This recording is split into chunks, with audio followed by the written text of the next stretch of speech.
This podcast is presented by Skies Magazine. If you're interested in the Canadian aviation industry, Skies is your go-to multimedia resource for the latest news, in-depth features, stunning photography, and insightful video coverage. Whether you're an aviation professional or enthusiast, Skies is dedicated to keeping you informed and bringing your passion for aviation to life. Visit skiesmag.com to learn more and subscribe to stay updated on all things Canadian aviation. Fuel and ignition switches on. RPM switches set. TD switches normal. Doors and hatches closed. Light out. Strobe light on. Restart check is complete. Clear left. Engineers, start number 2. Starting 2.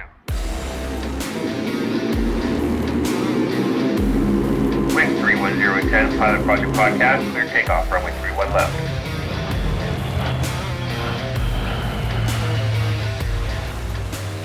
All right, we're ready for departure here at the Pilot Project Podcast, the best source for stories and advice from RCAF and mission aviation pilots, brought to you by Skies Magazine. I'm your host, Brian Morrison, and with me today for our special 2-part Remembrance Day series is someone who is fairly legendary in Canadian aviation circles, Major Retired Bob Wade, a former Snowbird and Cold War fighter pilot and the first Western pilot to fly in a MiG-29. Bob, it's such a pleasure to have you here today. Thanks for being on the show. Thank you, Brian. I'm looking forward to this. Yeah, me too. So today we will be talking about how Bob's life in the RCAF began, and we'll get into his instructional tour on the Tutors as well as his time on Starfighters. But before we get into any of that, let's go through Bob's bio. Bob Wade grew up west of Edmonton and had his life changed in 1963 when the Golden Hawks aerobatic team roared overhead. That moment launched him on a 39-year aviation career spanning fighter jets, aerobatic demonstration flying, and commercial aviation. After joining the Royal Canadian Air Force through the Venture Training Program, Bob earned his wings in 1969 and became a tutor instructor. He was selected to join the Snowbirds aerobatic team in 1973 and 1974, flying over 100 shows a year. He then transitioned to the CF-104 Starfighter in Europe, pioneering tactics like Silent Target, later instructing on the Starfighter and the CF-18 Hornet.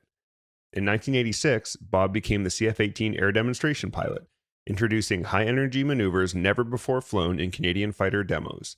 His career included alert operations in the Arctic during the Cold War and a famous escort and flight experience with the Soviet Air Force MiG-29 during their historic visit to Canada in 1989.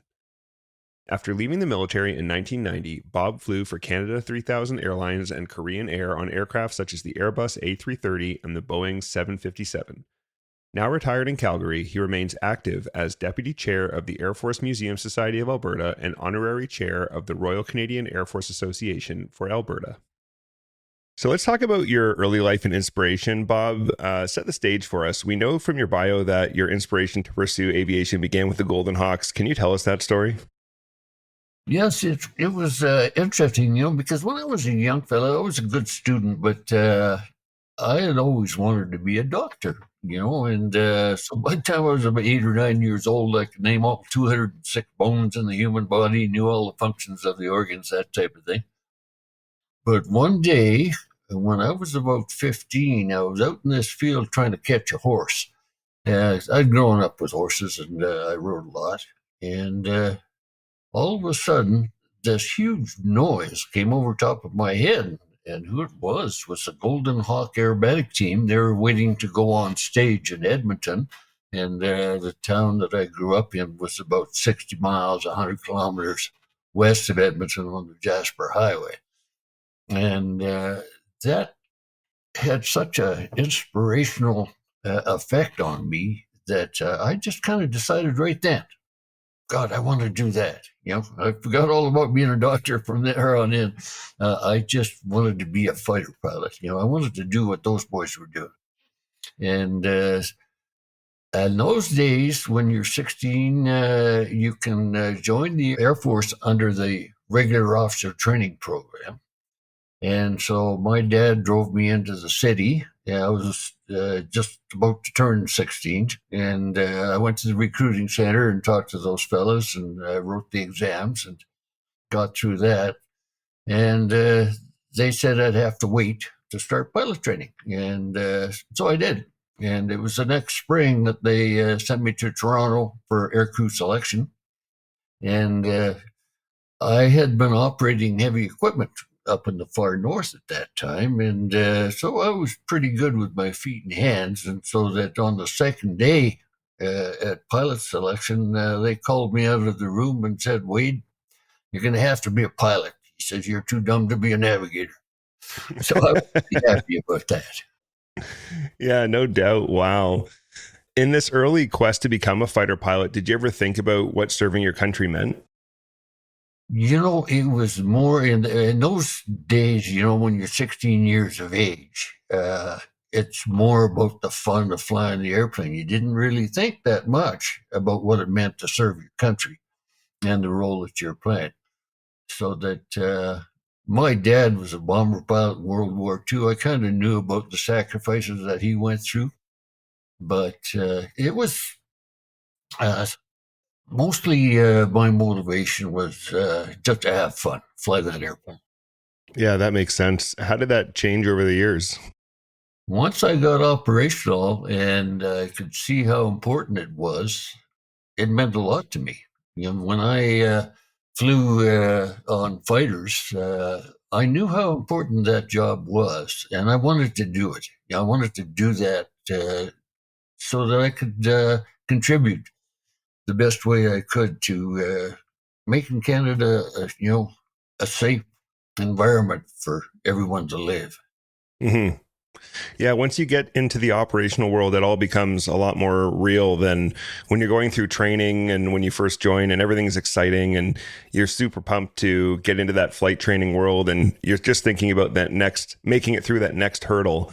But it gets more real once you get into the operational side. Yeah. It was quite a challenge, and so that we found that it was the boys that had a passion to do that job made it through the training system. It wasn't guys that had better educations or that type of thing that got them through pilot selection and training. It was guys that had a passion, would do anything to do that job. Mm-hmm. Now, you mentioned that before that moment you had wanted to be a medical doctor. How big of a pivot was it to choose aviation instead? You've also mentioned your dad was a bomber pilot in World War II, so it was kind of something that ran in the family. Yeah.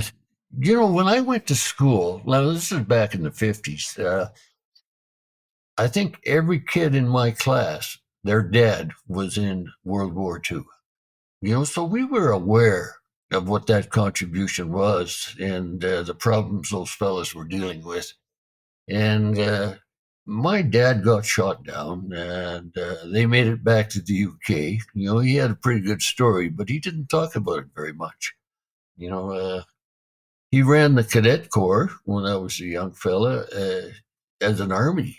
It was an army cadet corps.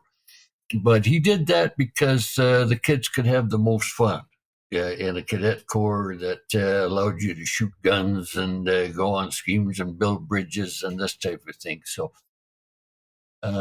we, on November 11th, every kid's dad marched down Main Street. We kind of appreciated, what those fellas did. Whereas nowadays, very few people even know anybody in the military. So the kids, it's not the kids' fault. It's just the way things are. That the environment I grew up in was different. In a way, it's something almost to be thankful for that, how can I put this? Like, remembering is so important, but at the same time, the fact that kids don't have that most kids' parents weren't in a major war is something to be thankful for. It certainly is. And that happened not by accident. That's right. That happened by the contribution of those boys back in those days that guaranteed this way of life for us. Yes, absolutely. Another thing you mentioned was that you started working at a very young age. I think you said in the write-up you sent me, it was 15 years old in Fort McMurray. Is that right? That's correct, yeah. I went up to McMurray as a gravel checker, and in those days there was no road into Fort McMurray, so you had to take a train, and I think it was about 17 hours from Edmonton on this little narrow gauge railway track, and they stopped at every logger's cabin along the way, so it was a long haul to get in there. but Freddie Mannix at Mannix Construction had hired me as a 15-year-old kid, and he was happy with that. But I was just there to show gravel trucks where to dump. And then one day they brought in these 3 huge earth movers, or Euclids, for hauling dirt. And they only had 2 operators. So I told the foreman that, hey, I could run one of those things. And he allowed me to get on it. And he could see right away I didn't know how to get it going. But he said, okay, kid, I'll give you till noon to figure it out. And I did, And I became a buggy operator. That's what we call those earth movers. And it was a great experience. I loved that so much.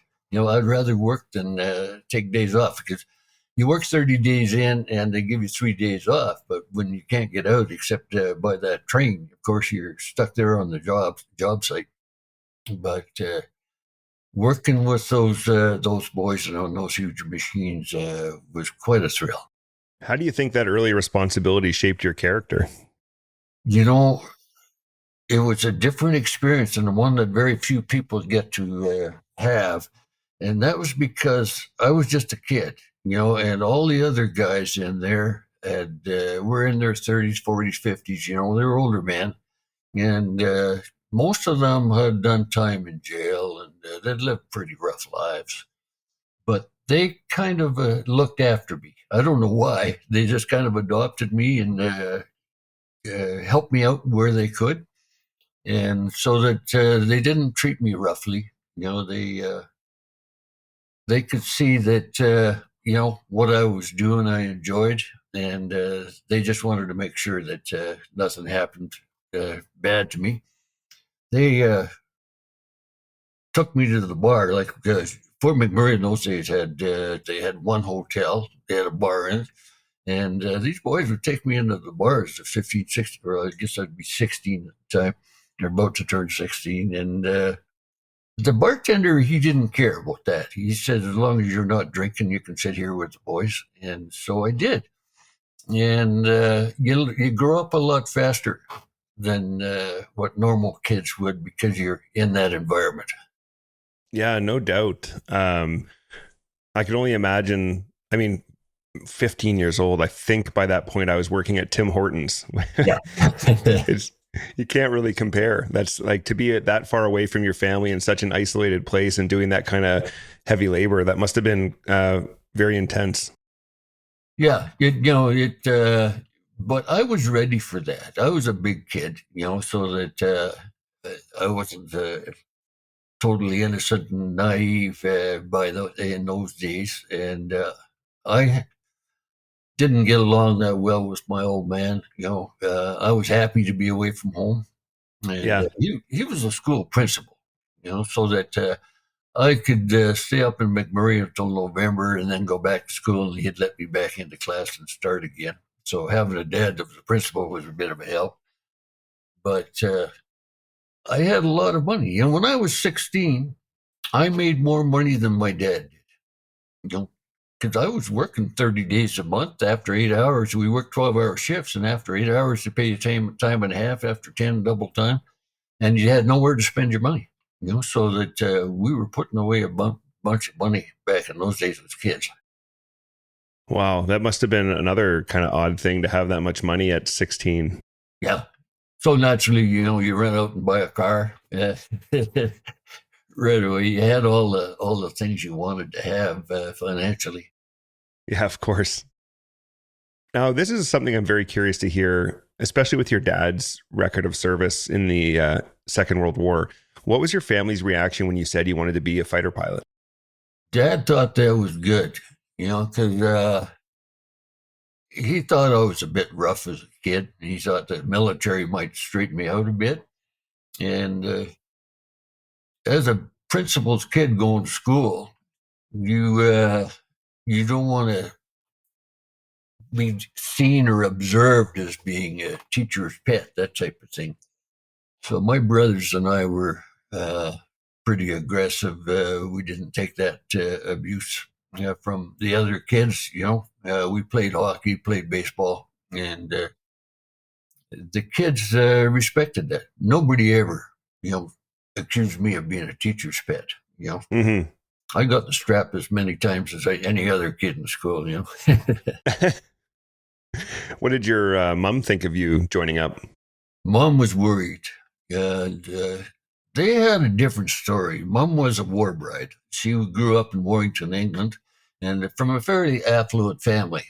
And when she had met my dad in Bomber Command, uh, their relationship got serious real quick. She was just a 15-year-old little girl, you know, and she got pregnant, and her and dad got married overseas, and her family disowned her. You know, she was marrying this colonial, you know, and they had that kind of prejudice back in those days. But Dad thought they would lose World War II, and they thought the Germans would take Britain. And so he put Mom on the Queen Mary, sent her over to New York, and then she got on the train and went to Regina, Saskatchewan, where Dad's parents were. So she went there to live with my dad's parents for the remainder of the war. And then after the war ended, Dad came back. He went to university in Saskatoon, and that's where I was born. Okay, in 46. But Mom, she wanted to go back to England, you know, as a young girl, you know, and that was her home. And so we did. And we moved to Henley-on-Thames, and Dad lectured at the Reading University. But her family still didn't want to accept, you know, Dad.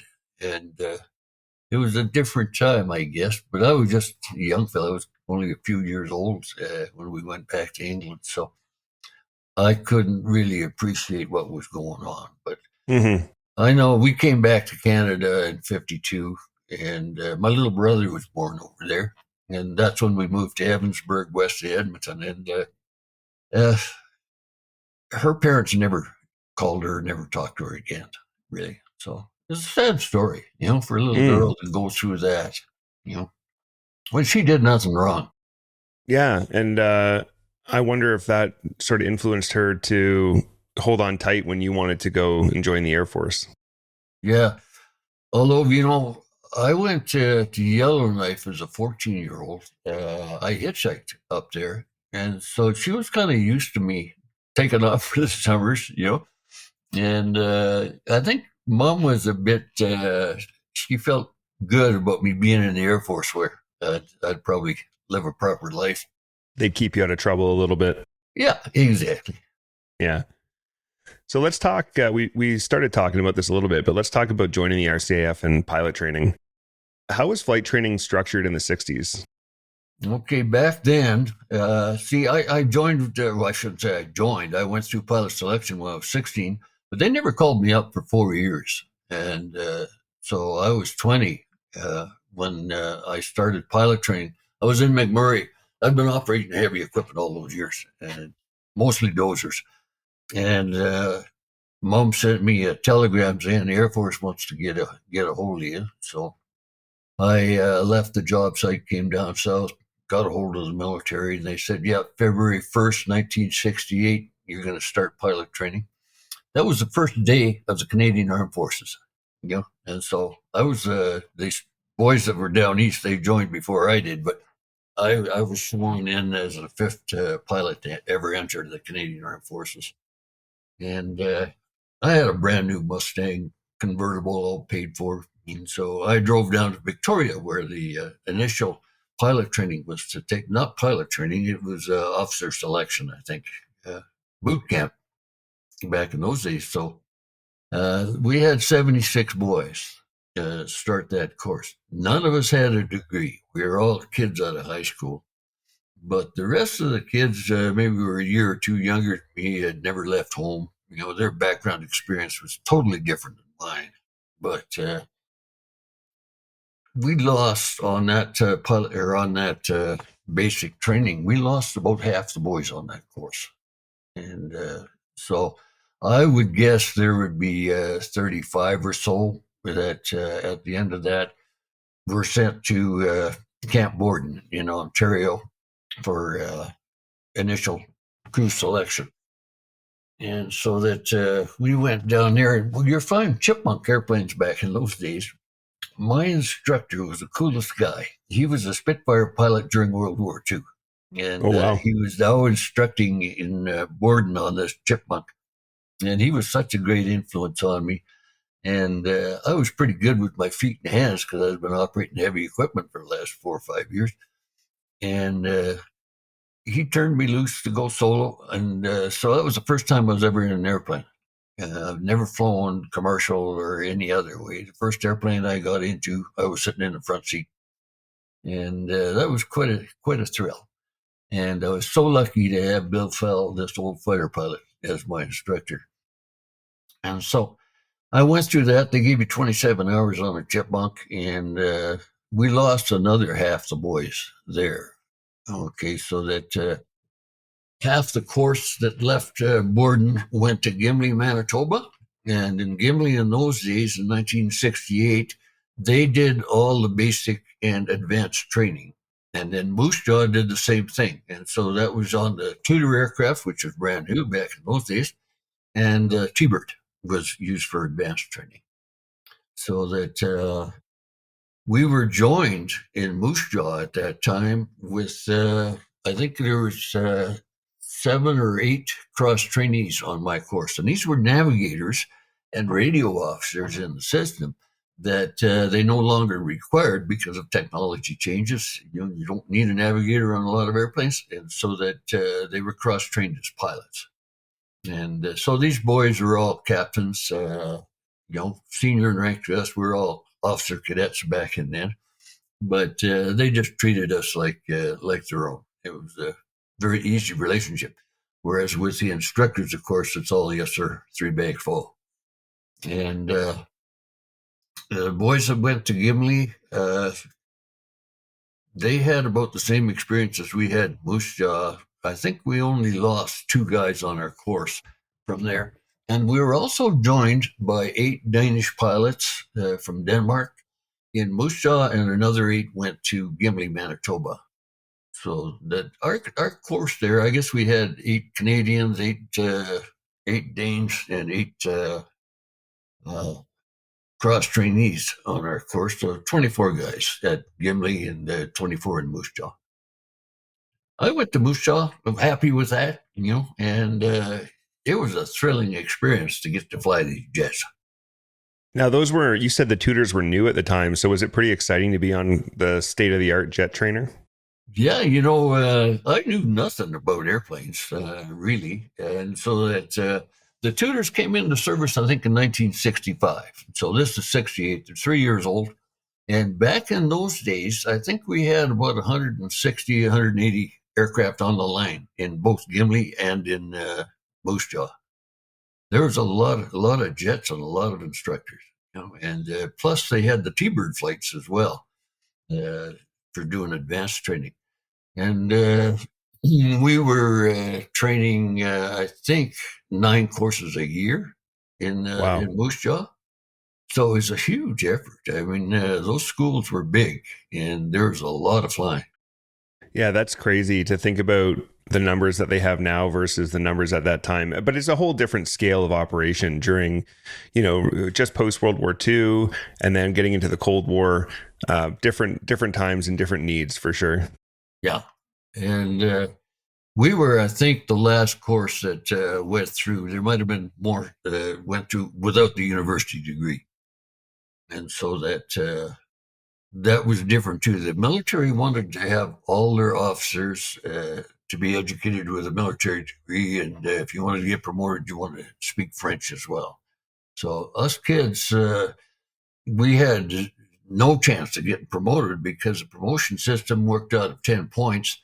And 1 point was given to you to be French, and the other point was given to you for having a degree. So we were working out of 8 points, where the rest of these boys were working out of 10. Right. And so they told us when we graduated that we wouldn't get promoted, but what they would do was keep us in the cockpit.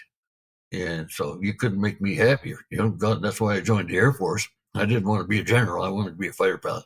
And so that was good news for us. And the difference is that we could get combat ready by the time we were 20 years of age, if the kids starting at 16. But young guys, you went through have a degree. Like nowadays, kids are 30, Yeah. before they get combat ready. So I thought it was to the Air Force's advantage. Take kids out of high school like us and make us fighter pilots. Yeah, there's something to be said for getting people in early when they are young. They don't have wife and kids yet. It's kind of a young person's game to really go out there, go into combat zones, deploy, have that crazy lifestyle where you're being posted all over the place. You can get some of that under your belt before you have wife and kids or husband and kids or whatever the case may be. And it becomes a lot more complicated then. Yeah, exactly. And our passion was just to fly. Nothing came ahead of flying back in those days. So that if you wanted to get through that course, you needed to do that work 100%. And you put every effort you had into passing. Yeah. Yeah. Well, that hasn't changed. That's still true for sure. Yeah. So I wanted to go back to get some explanation on how you joined, like the program you joined under. You mentioned it was called the Venture Program. Can you tell us about what that was? Yeah, Venture was a program where they would take kids 16 years of age in grade 10, and you could join the Air Force as an officer cadet. And I think they anticipated great attrition rates with those kids, but before they put a lot of money into you, they made those cuts of the people Mhm. going through the system. And so that's the way it was designed. And I thought it was quite effective. I was surprised to see as many kids as we did see get cut out of the system right out of basic training. We lost half the course when they did that. And there's very little academics. What they wanted to know is what kind of a character are you? Are you the kind of character that we want? And that was basic. And in the pilot selection process down in Barrie, Ontario, is can you learn at the rate that we require you to learn to become a pilot? So they didn't want to invest a lot of money into you until they knew they had the person they wanted and you had the abilities to do the job. That makes sense. Trying to keep the cuts as early as possible to avoid the extra expense of getting people through flight training. They still do that now, even with aircrew selection, right? Like that's where they try to cut the wheat from the chaff as much as possible. Because like, well, the last thing you want is to spend, I think it's $500,000 by the time you're done phase 2. Yeah, Spend $500,000 on a pilot and find out, hey, this person doesn't have what it takes. exactly. Yeah. So what were some of the most challenging parts of flight training in 1968, 69? I found the officer development part as being the worst because they wanted you to act in a certain way. We had to march everywhere we went. So when you went to the mess for lunch, you marched over and then you marched back again. And to me, that doesn't seem to have much value towards training, to be a fighter pilot, being a pilot, period. And so that I had little difficulty with that, I guess, because my friends were the cross trainees, the older guys, because that's the way, I was pretty mature by the time I started in there. So I was hanging out with these captains rather than, I was close friends with all the boys that were on my course, the younger fellows. But basically, my friends were the cross trainees, the close friends. So you would have gotten your wings in Moose Jaw, correct? That's correct, yeah. 1969. So 1969 Moose Jaw, it's your wings parade. What do you remember most vividly from your wings parade? Well, I can remember a general came out. I don't remember his name right now. And that was the first time I'd ever seen a general. And so that I was pretty, awestruck by this fellow that came through. I didn't know his background or anything, but that was impressive. My parents came down to see that parade. That meant a lot to me, and I think it meant something to them as well. They were pretty proud of what I'd done. My brother had gone through that same system 2 years ahead of me, and he got cease trained. And if you can believe it, he got cease trained for having a speeding ticket. No. Yeah, what the hell's that got to do with pilot training. But that's the way they were back in the day. They said, no, if you're not going to live within the rules, we don't want you. That type of thing. Plus, I think they had too many cadets on his course, and they wanted to get rid of some. Yeah, yeah. Speaking of that, how different was military flight training then compared to what you see today? I think there was a lot of differences. The course structure probably is very similar. I don't know. I haven't talked to anybody that's gone through the pilot training system lately.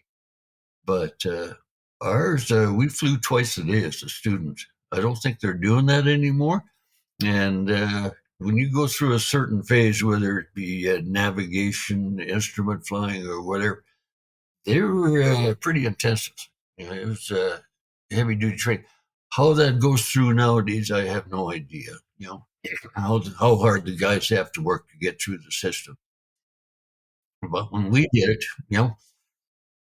you had to, you're doing dumb things like you have to clean and sweep your floors and wash the floors along the flight line. We were doing stuff that had nothing to do with pilot training. But they were just checking, making sure of the right character, I guess. I don't. Yeah. I think there's less of that kind of like they still do officer development and those types of things, but I think they try to find out those things on basic training more now in terms of your character and whether you're going to be fit to be an officer and those types of things. And there's less of that kind of chicken crap to deal with on flight training. I know when I went through, now that was 13, 14 years ago, we were still able to do two a days, like flying double turning in a day. But that may have changed. I'm not sure. That's kind of funny. I'm in a way, I'm just as removed as you are from the process because it can change so quickly. Yeah. No, that's true. I work at the military museums here for the Alberta Aviation Air Force Museum of Alberta, and we have a Cold War exhibit there. And I've got guys trying to join the Air Force. Two of them have been waiting for 4 years to start pilot training. Both those boys have university degrees. They're the greatest kids, and one is now 30 years of age. He's been waiting for over 4 years. And I'm disappointed in that because I know they would be great officers, great pilots. In fact, I just got one of the boys a job with Ken Boric Air, and he's flying Twin Otters down at the South Pole now. And so that I don't know, if he's going to come back to the military. Yeah, he didn't get treated well by the military by them just telling him, nope, not this course, nope, not this course, And so that Ken Bork will treat him well. That's definitely one of the big differences now is the capacity for them to take on new trainees. It's so reduced right now, and there's been such a bottleneck, and it's resulted in such a large amount of training delays that you get these people. I get messages from people all the time from listeners asking, hey, I hear the pilot trade is closed this year. Like how long do you think that's going to be like that? Do you have any insights? And I can't give them much because this is almost unprecedented right now with the amount of waiting that either students or people who want to join are doing. I haven't really seen that before. Now I've only been around the military for around 20 years, but I've never seen that before. Yeah, this is unprecedented. I've never known of this in the history of the Air Force that I do. And I talked to General Kenny when he was commander of the Air Force, and I said, hey, you're going to lose so many of the older boys if you don't start getting them in the cockpit and flying them. And without the older boys, you don't have instructors. And you need experience to be an instructor, and especially on the operational squadrons, not so much in Moose Jaw and Gimli, but he says that's probably his biggest challenge as commander of the Air Force, his retention and getting the boys flying time. Now, if you're flying F-18s, when I flew F-18s, we had 138 airplanes. We crashed a few. We crashed 3 or 4 by the time we got all the airplanes delivered. But, you had a lot of flying time. God, I was getting 300 hours a year on fighters. And you're only supposed to get 240, but there's always those boys that don't get their 240, so we'd fly their hours as well. And it is impossible for the guys now. We're down to about 40 tutors, I think, or 40 F-18s. And I was talking to the boys in Cold Lake, and they were telling me they're doing 17 hours of maintenance for every hour of flight. So how can the boys get any flying time? It just doesn't work. And so as a result, all the senior guys are getting out and going airlines. And that happened to me as well. I got out of the Air Force because we went from 6 fighter squadrons down to 3.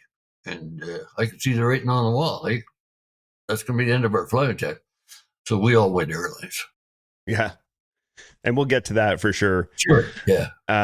This definitely rounds out, though, talking about kind of all the differences in the Air Force and the flight training system now versus when it was kind of, you were just getting through it.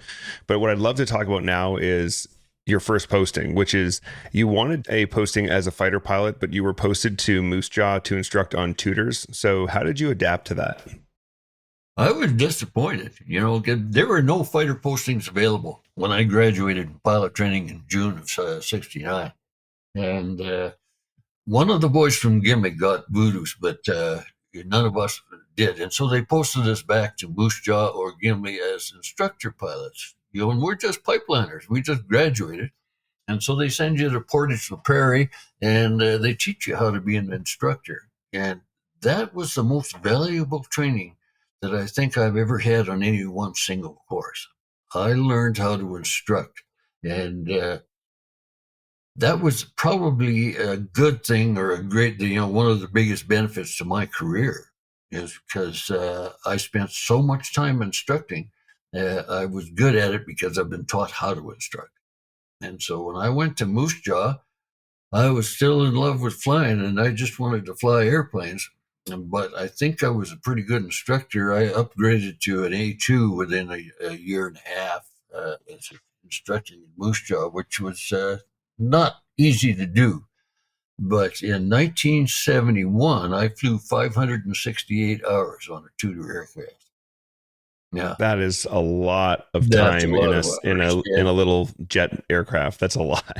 Yeah, and that was because I was single, and every weekend I'd take an airplane away, and so that I was typically limited to 2 hops away, but I could get down to Toronto or Montreal or, up to Vancouver.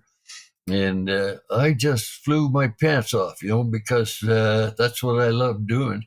If they needed an airplane taken someplace or parts taken someplace or an airplane fixed, I would volunteer to do it. Whereas the married guys, of course, wanted to stay home on weekends. And I thought, what a tremendous opportunity. And I don't know of anybody that's got that many hours. I ended up with 2,996.8 hours on the Tutor airplane. So that is a lot of time. I flew a lot. Yeah. But I love the lifestyle. And they would give you an airplane every weekend.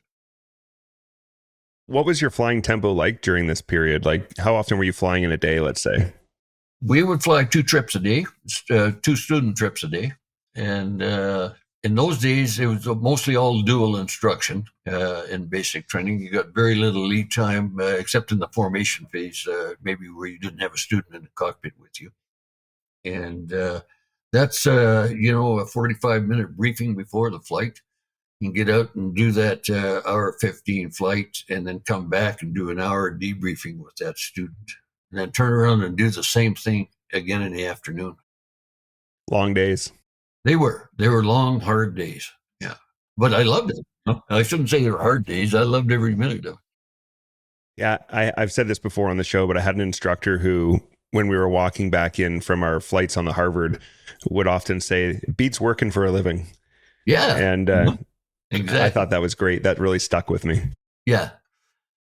Yeah, I can't think of anything worse than having to go to work every day and you hate your job, Yes.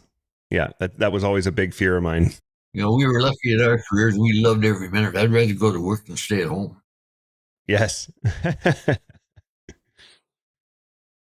How did instructing change your flying skills or leadership approach? That was really significant. In hindsight, I'm really thankful that my first tour was as an instructor because I learned to fly the basics extremely well. And when I was doing air shows and things like that later, when I was doing maneuvers, I hit exact airspeeds and exact altitudes like we did in basic training. Like when you're doing a loop in a tutor, you started out at 250 knots. They wanted 110 knots across the top of the loop, and they wanted you exactly 250 knots on pullout. That type of discipline, towards flying, that degree of accuracy was really valuable to me. And I appreciate that. The other part of it was that with that instructional background, I could help others, on my squadron. I knew how to teach. And whereas a lot of the boys that didn't go through initial instructors in Moose Jaw and Gimli, they had no idea how to instruct. So being a first tour instructor, I think, was probably a huge benefit to me. Yeah, a hidden blessing for you. Yeah, it really was. Yeah. KF Aerospace, Canada's largest MRO and founding partner in SkyAlign for the Future Aircrew Training Program, is proud to be the exclusive North American dealer for the Grobe 120TP. The Grobe 120TP is a world-class training aircraft, combining turbine power, advanced avionics, side-by-side seating, and full aerobatic capability. Already trusted by the German Air Force, Canada's Future Aircrew Training Program, and militaries worldwide, it's built to deliver performance and reliability. With its versatility, the Grobe 120TP is the ideal platform for both military training and civilian programs, including upset recovery training. Go to kfaero.ca, that's kfaero.ca, to learn more and get in touch with us. What made the Tutor such a great platform to instruct on? It was nice because it had sufficient power to do all the functions you required in training, and it was simple to fly. It was a very basic jet airplane, and you sat beside your student.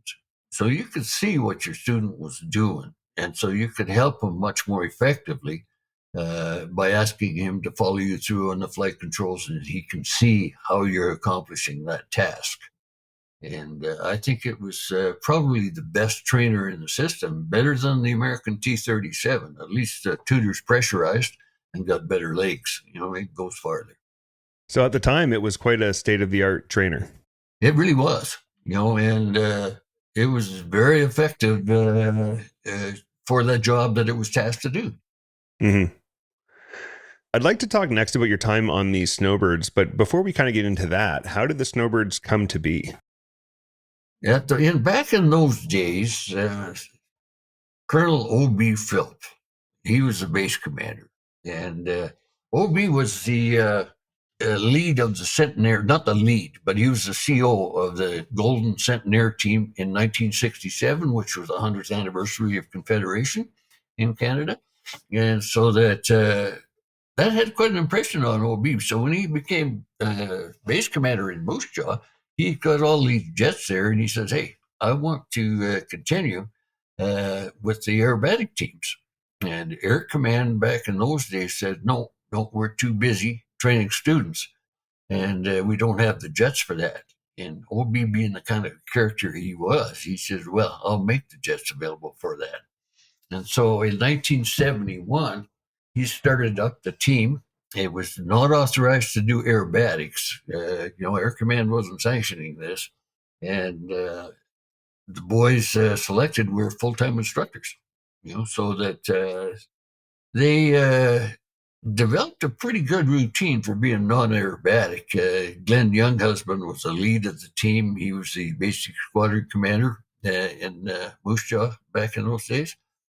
He didn't have an aerobatic background, but he was a good pilot. And so that he got those boys doing pretty good work in nine-plane formation, but non-aerobatic. And they got to do maybe 20 shows, 25 shows a year. And then in 1972, again, Air Command wouldn't authorize the team. OB, being OB, he said, well, we're still doing this. And they got more air shows because they became very popular with the public. And so their pressure was coming on to Air Command. And then in 1973, Air Command finally relents and says, okay, we're going to make this a national aerobatic team. And they brought in George Miller. He was a 104 pilot overseas. But George had been on the Golden Centenaires on the F-86, and he had a really excellent background in formation and aerobatic flying.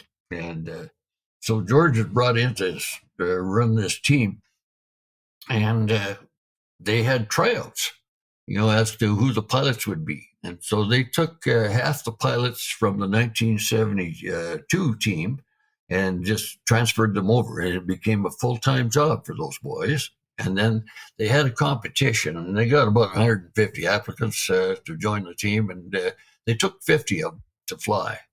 And so they flew off with these guys, and they did assessments on our abilities. I tried out for the team that year, and I was successful. They took 3 of us or 4 of us, I think it was, that were instructors or had different backgrounds. The guys came from all different backgrounds. Yogi was a 104 pilot, and he came on the team, type of thing. So, and it became a national aerobatic team, and we were allowed to do aerobatics. So a huge jump. And George was very aggressive. And so that you're going to fly with George, you're going to have to tuck it in tight, because he's going to fly that airplane very aggressively, and if you're going to have enough power to hang on. Our formations were running 4 or 5 feet of overlap. And you can see pictures from back in those days, and it's hard to believe, that's the way it was. But we were doing 9-plane takeoffs, 9-plane landings on 150-foot wide runways. And we do it as a matter of routine.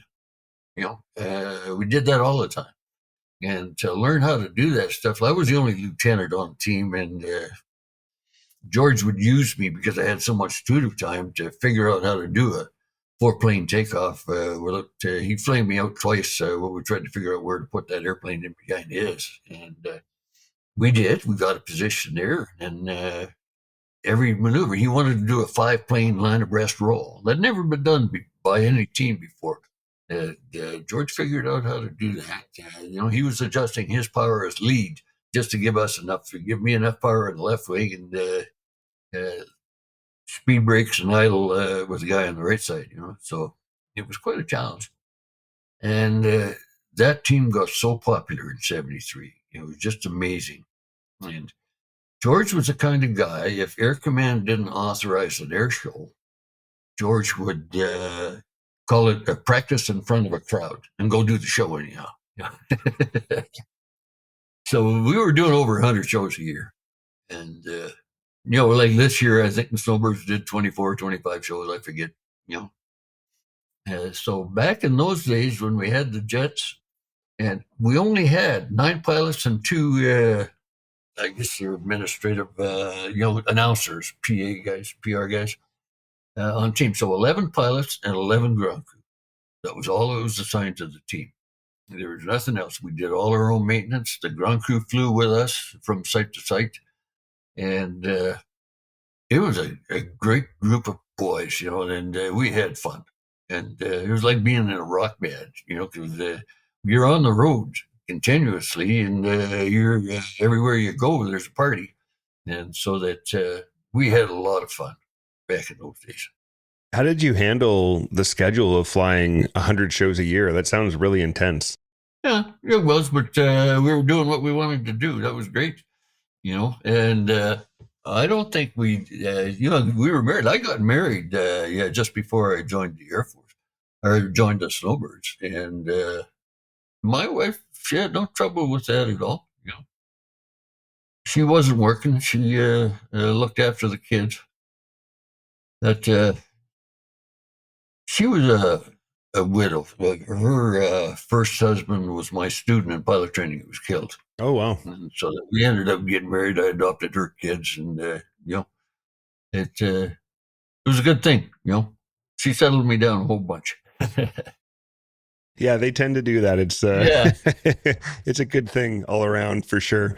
Yeah. What was the team culture like in the early 1970s Snowbirds compared to now? I don't know. I listened to it, what they're doing now, and their challenges nowadays are so much different than ours were back in our day. If we needed to change engines, there were lots of engines available. We're running 160 airplanes on that flight line type of thing. And so parts weren't a problem where they are now.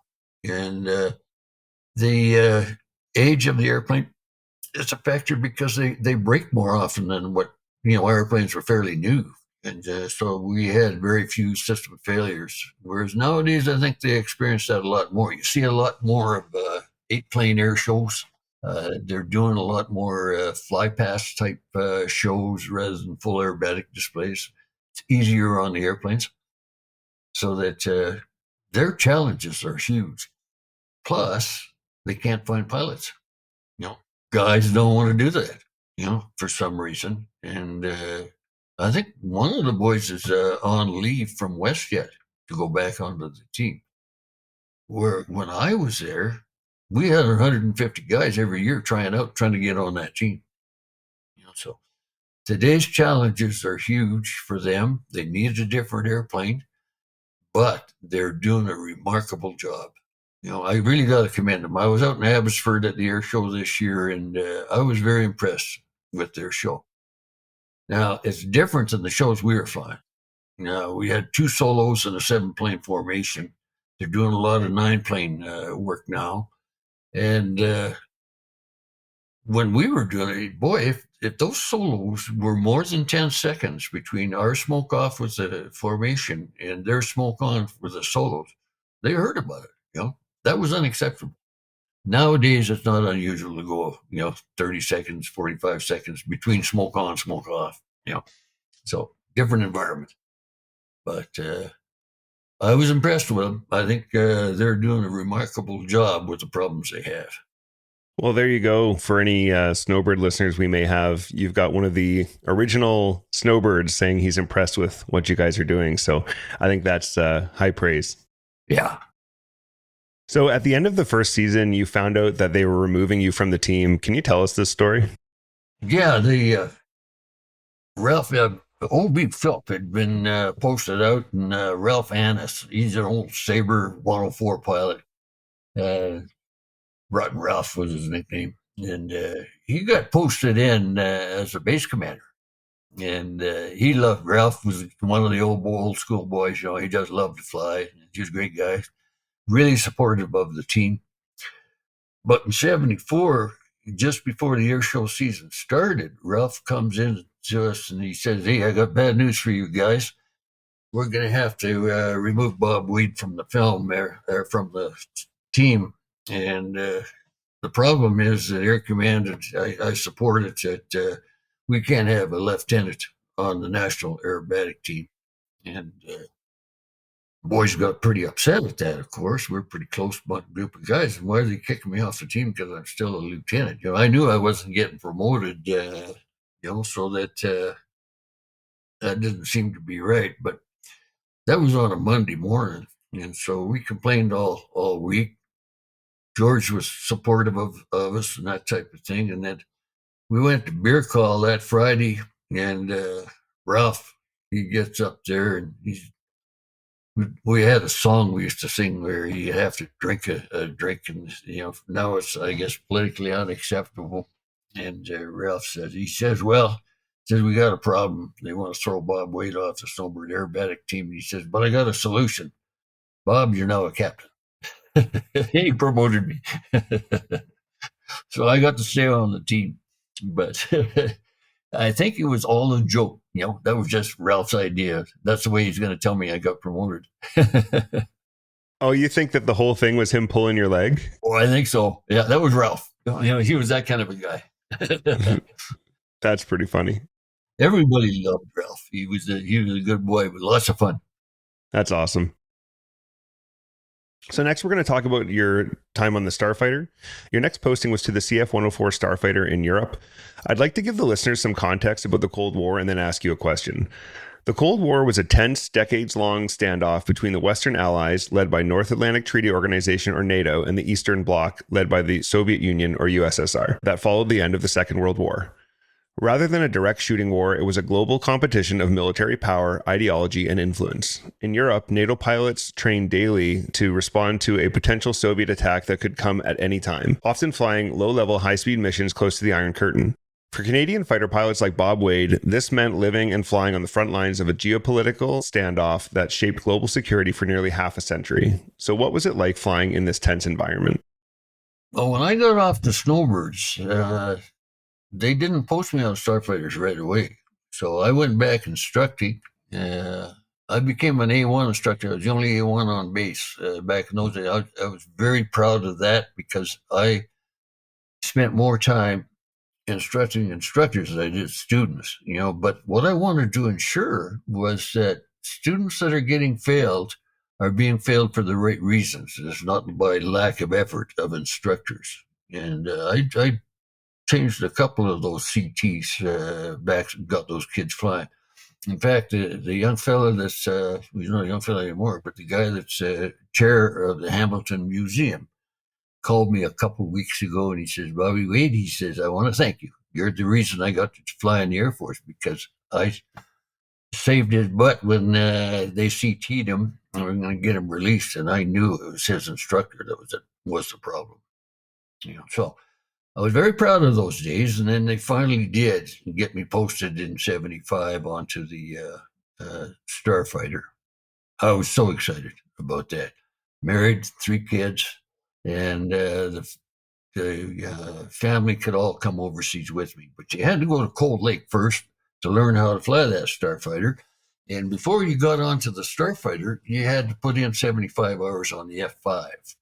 And that was 419 Squadron then. And 419 Squadron just stood up. So it was the first F5 squadron that was used just simply as a training squadron. And I was happy to go there. The F5 was a beautiful little airplane to fly. Tactically, it didn't have a lot to contribute because of its size and power, but fun to fly. It was a great jet. And so I learned a bit, made that transition coming out of a Tutor into a more high-performance airplane with an afterburner. And it was fun. In fact, I won the General Masel's trophy for topping the course. And that was the first award of that General Masel's trophy. So I was pretty impressed with that. And then got onto the 104 course, which again was in Cold Lake and on 417 Squadron back in those days. And that was just an amazing change in performance, flight performance of an airplane that I couldn't even imagine before then. And on your first flight, you're in the front seat, you got an instructor in the back seat, and you already know how to start it up. There wasn't simulators to teach you that stuff, but you did it in ground school and sitting in the cockpit trying to figure out where all the switches go and what they meant. But you get into that first airplane, you taxi out to the end of the runway. When you light that afterburner, it's an experience you'll never forget. It was so dynamic. It was a 4-stage afterburner. And so you select full military power, then you select outboard with the throttle and then forward. And you get a kick in the pants that you can't believe, when it starts accelerating.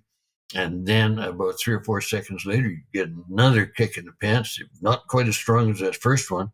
And then the third one, it was a huge kick in the pants, and then you're really accelerating. Takeoff speed in tip tank configuration was 212 knots. Wow. And with that little wing on that airplane, it didn't want to go slow.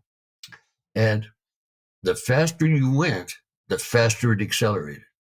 And so that your time between 300 and 400 knots took longer than what it did between 400 and 500 knots. So you don't stop accelerating, even though the airplane's still going through 400 knots, it's just incredible. And initially, you have a hard time getting that landing gear up fast enough so you don't overspeed it. You had to use nose wheel steering on the Starfighter right up to 150 knots on takeoff. Then once you get airborne, that switch that connects your rudders to your nose tire changes into a mic button. And a lot of the kids on their first takeoffs, they're squeezing that stick so hard they don't let go of the nose wheel steering. So they get airborne. You can hear all this heavy breathing over the microphones. It's kind of funny. But it was an experience that you'd never forget. And I've got 2,000 hours on that airplane, and every takeoff was something that you enjoyed so much. It was just so much fun. Wow, it sounds amazing. The power of that thing just sounds incredible. It was just an incredible airplane to fly. I flew for 39 years. If I had to go back and fly any jet, it would be that Starfighter that I'd pick. Yeah. And I've heard that, I've talked to some guys when I was volunteering in the Air Museum in Winnipeg for a little while. Oh, yeah. And you may know Bob Patrick, who still volunteers there. Oh, yeah. Who was also a Starfighter guy. And he was in love with that plane. It seems like anyone who's flown that plane absolutely loves it. Yeah. And we have a society now, and we do cruises, and, we communicate together, but we're getting old. I'm 79, and I'm one of the young fellas. Yeah, because Bob's 88. or I suppose 89 now. Yeah. So what was it like flying in the environment of the Cold War with all the tension and the standoff? Like, what was that like? Yeah. The Canadian contribution to NATO, which was our contribution towards the Cold War, was very significant. At the end of World War II, we had the fourth largest air force in the world. We were a country of 11 million people. Now, if you talk to Churchill, he'd say the Cold War started in 1945, when World War II ended. The Soviets wanted to keep coming west. They wanted to take all of Germany and then press it into Netherlands and France and Belgium. And the West didn't really know how to react for those first few years. And by 1949, they decided that they're going to form an organization to become a cooperative defense system against that Soviet aggression. And that was called NATO. And the first member nations included Canada and the United States. But what's really interesting is that after World War II, they divided the West German sector into three regions. And the north was ran by the Brits, the central part was ran by the Americans, and the southern part was given to Canada. And that is so significant. When you consider all the Allied nations that fought in World War II, Canada gets the number 3 section, or we get put in right with the top 3 organizations. But our contribution was huge. We had 12 squadrons of F-86s that we put into Europe in those years, 300 fighter aircraft. And they were good. They were F-86s. And so the Canadian role was air defense back in those days, but daytime air defense only. That F-86 never had a radar. So it was a daytime dogfighter. And the boys loved it because they're coming out of Spitfires from World War II, jumping into this Sabre jet that you could get supersonic in a dive. So it was a huge jump in technology. Then the Korean War comes up, and some of the boys went over to Korea on the F-86, and that was a bit challenging for the boys because it was a United Nations effort. And they did learn a lot, but they were lucky that they're running against pilots flying MiG-15s that had no combat experience. And so the kill ratio was about 5-1 for the F-86 against the MiG-15, or against the MiG-15. And then in 1962, we sent 4 squadrons of CF-100s over there to replace some of the squadrons of Sabres. And they give them an all-weather capability, which is pretty significant. That CF-100's got quite a story. We had 11 squadrons of CF-100s at one time. And then in 1962, they decided to replace the Sabre and the CF-100s with the CF-104 Starfighter. Now, the background on the Starfighter was that the only time it had been deployed was in Vietnam in a combat role. And it was really huge on performance. In 1956, they set the world speed record of Mach 2.76. That was Chuck Yeager. and he was 120 some thousand feet, so it was a huge jump in technology. But the thinking back in those days was speed was life. The faster you go, the better off you are. And which was true to a point. It made you hard to shoot down, but you couldn't turn. The corner velocity on 104 was 510 knots before you could get 7.5 G out of it. So it was a hot bird, but they got no kills with it. Nobody got shot down, but they got no kills. So they pulled the F4, replaced the Starfighter in the Vietnam War, and Lockheed wanted to market it as a ground attack airplane, and so that Canada, Denmark, Norway, Italy, Belgium, West Germany, they all bought that airplane as a ground attack airplane. And the role that Canada was given was as a nuclear bomber and recce. So reconnaissance was the other role. And instead of having 12 squadrons over there, we had 9 initially. And their job was to carry a nuke, big one, 1.1 megaton. And so that it was 50 times bigger than the bombs they dropped on Nagasaki and Hiroshima. But the problem was we could not survive the threat if we got up high. So that all our flying was done right on the trees at really high speeds. We used 540 knots as run-in speed. And then that was inbound because of weapons carriage. That was the limit on your weapon. And then coming off target, you come off supersonic. The Starfighter would go supersonic without just an afterburner in low level. Wow. It had a ton of power down there. And no other fighter could catch you in that environment. So we didn't worry about fighters. Because you notice, like, did you fly the F-18? No, I was an Aurora pilot. Yeah, okay. You didn't get any fighter time. But on a fighter, your gun is not mounted level. It's mounted about 3 degrees of nose up. So if you're going to shoot at somebody, you got to get that 3 degrees below the guy you're shooting at.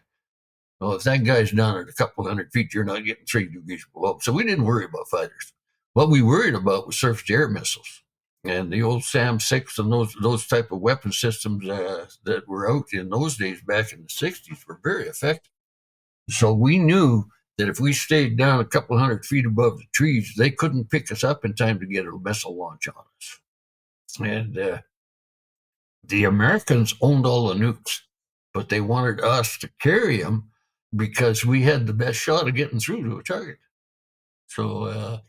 and the boys did recce as well, where they could take cameras over the targets and do battle damage assessment, that type of thing.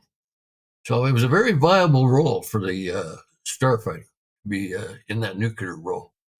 And I never flew that. I know I've got a lot of friends that did. And what's interesting is I've heard some of those missions were in so deep that they didn't have enough fuel to get home. So what they would do is they'd give you script money for some country that you could bail out over. And then once you get on the ground, you buy yourself a friend and wait out the war. They said they could launch every nuke they had within 72 hours. So the war wouldn't have lasted any longer than 72 hours. But it would have been a very different world after those 72 hours. No kidding. That's partly why I added a little bit of context at the beginning of this section for our younger listeners who just didn't understand, who may not understand. That's what the world was looking at this time. They were looking at a war that would last 24 to 72 hours of nuclear war and then a whole different planet after that. Yeah. Now, we were all encouraged to build bomb shelters. They called them bomb shelters, but they weren't built for blast. They were built for radiation. So you had these radiation bunkers in your backyards, buried underground or in your basements. And that's because that was the only way you would survive after that nuclear exchange. The radiation would go around the globe for about 15 days or so. Wow. So that a lot of Americans did. Not many did in Canada. But likely we wouldn't get any nukes here. They didn't have enough nukes to hit Canadian cities and stuff like that. We weren't of any value. They'd be going to America or European countries with their nukes. And that almost went to war a number of times. Now, DEFCON, defense conditions, they number from 1 to 5. DEFCON 5 is peace. That's where we're at right now. We went to DEFCON 2 in 1962 during the Cuban Missile Crisis. You're one step away from being at war. Yeah? And there were several other times that happened throughout history. And then in 1971, the Trudeau government, this boy Daddy, he takes us out of the nuclear role and made us go conventional ground attack. It's not nice to carry nuclear weapons. It's kind of his rationale. Canadians don't do that kind of stuff, which was total garbage. He denied that we had any nuclear weapons after 71, and that wasn't true. The Voodoos carried the Genie missile that had nuclear warhead. So it was all politics. But the repercussions of that were that we had the little wing on the Starfighter, we could only carry 4 bombs. So sometimes I'd have to take up to 12 airplanes just to get enough weapons onto a target to make that mission worthwhile. So the job became really complicated. Yeah, because with those small wings, it was really only as a nuclear ground attack fighter that it could carry enough explosives to actually do a meaningful job. Yeah. And so now he's put us into this role for a conventional ground attack where we can carry 4 bombs. And we were carrying napalm, cluster bombs.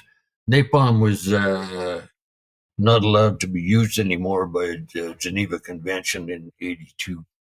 We carried cluster bombs, which I think have been banned as well, and high explosive and CRV-7 rockets, that type of thing.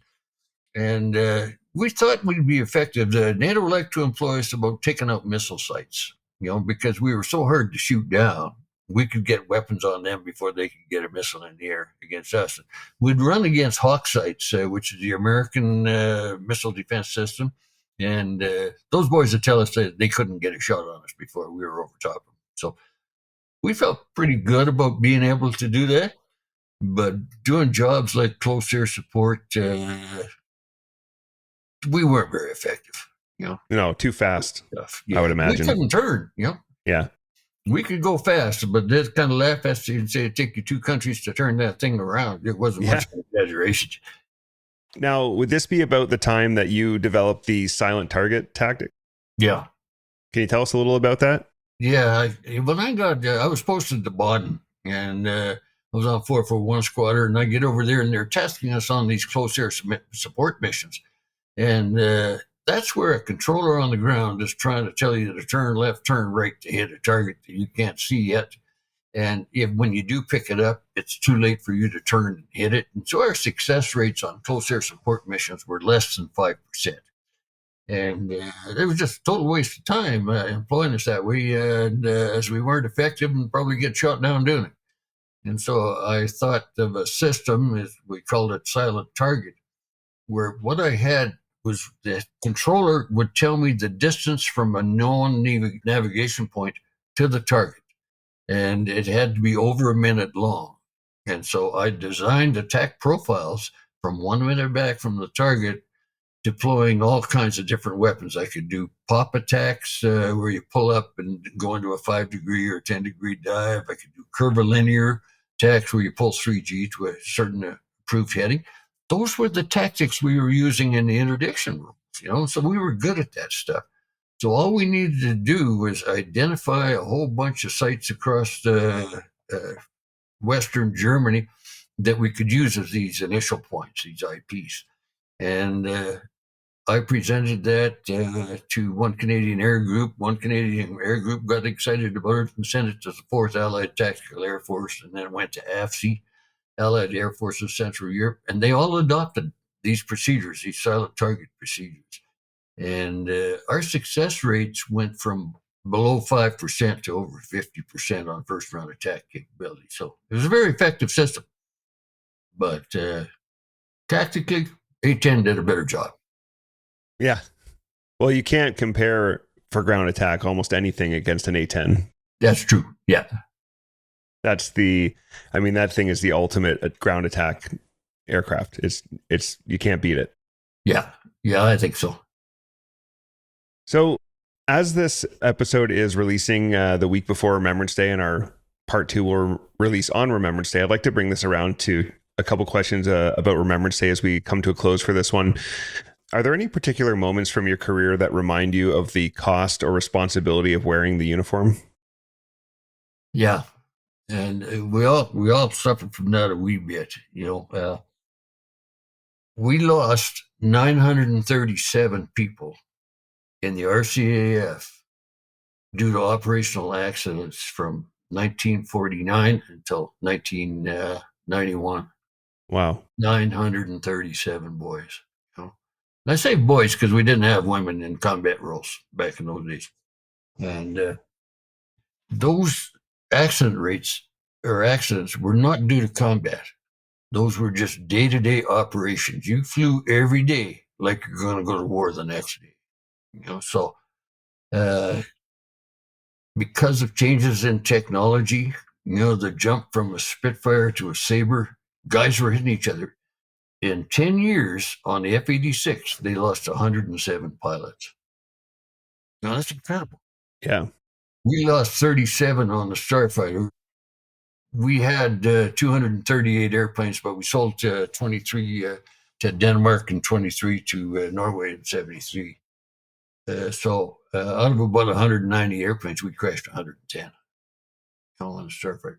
And most of that was bird strikes because you're flying in the same environment as birds, and so that a lot of boys bailed out for that. Some of the guys went through the trees. And I lost 38 friends that I flew with every day over my 23-year career. Wow. And they were all pilot error accidents. But when I'm talking pilot error, that's not much of a mistake and you get killed. Not at those heights and speeds. Yeah. And so those boys meant a lot to me. We were close on squadron, and they were your brothers. And they died doing a job that they thought they needed to do that well. And on the F-18, I lost some too. I lost 3 guys on my 4-year tour. So I want people to know that Cold War wasn't cost-free. We paid a very big price. We lost more people in just the Air Force than they've lost in the Korean War, Afghanistan War, and Kosovo, and all the wars we've had since then. Just in the Air Force, So that the losses were really significant and the media never covered it. So that's why we have a Cold War exhibit here in Calgary. We want to tell that story. We want the public to understand, that peace is not the absence of war, but the maintenance of those hard-won freedoms. That's a story we want to tell. Mm. How does this affect how you approach Remembrance Day now? For you, is it about the dead, the wounded, all who served and their families? No, it's about making people understand that the freedoms they enjoy today come at a big cost. And so I work for the Memory Project out of Ottawa, where I go to schools. They assign me different schools to go to speak before November 11th. I think I've got 8 booked now. Wow. And we, on November 11th, generally I go to the ceremony at the military museums, but we go inside the Cold War exhibit to host people. And we'll get over 5,000 people through that exhibit on November 11th. And that's the story we tell them. Is that, hey, you enjoy this freedom today because of the price paid by a lot of good men. And I think they do. Canadians are very receptive to that, but they don't necessarily feel a threat living in Canada. You live next door to Uncle Sam. He'll look after you, Mm-hmm. But now we've got Trump there. He's saying, hey, American taxpayers not going to pay your defense bill anymore. So build your military, which is a wonderful thing. But Canadians all understand that, hey, our military is not where it should be. Mm-hmm. It's not doing the job they should be doing. And so those are the kind of messages I want people to understand, that you need to keep a military. Like you need a lock on your door. And at the present time, China has 3 of the largest icebreakers in the world. They don't have a lot of ice in China. They're coming through the Canadian Arctic. And that's why you hear politicians nowadays talking about defense of the Arctic. They know that threat exists.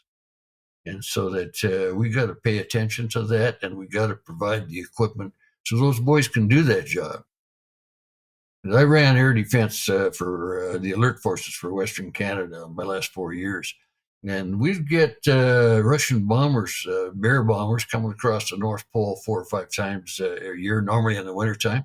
We'd go up and intercept them. It's dark in the wintertime up there, so we had a light on the side of our cockpit that we could light those boys up. Just show them, you guys want to come for real? We'll get you before you can launch your cruise missiles. And I think they're still doing that. I don't know. They're down to so few airplanes. Maybe the Americans are taking over that.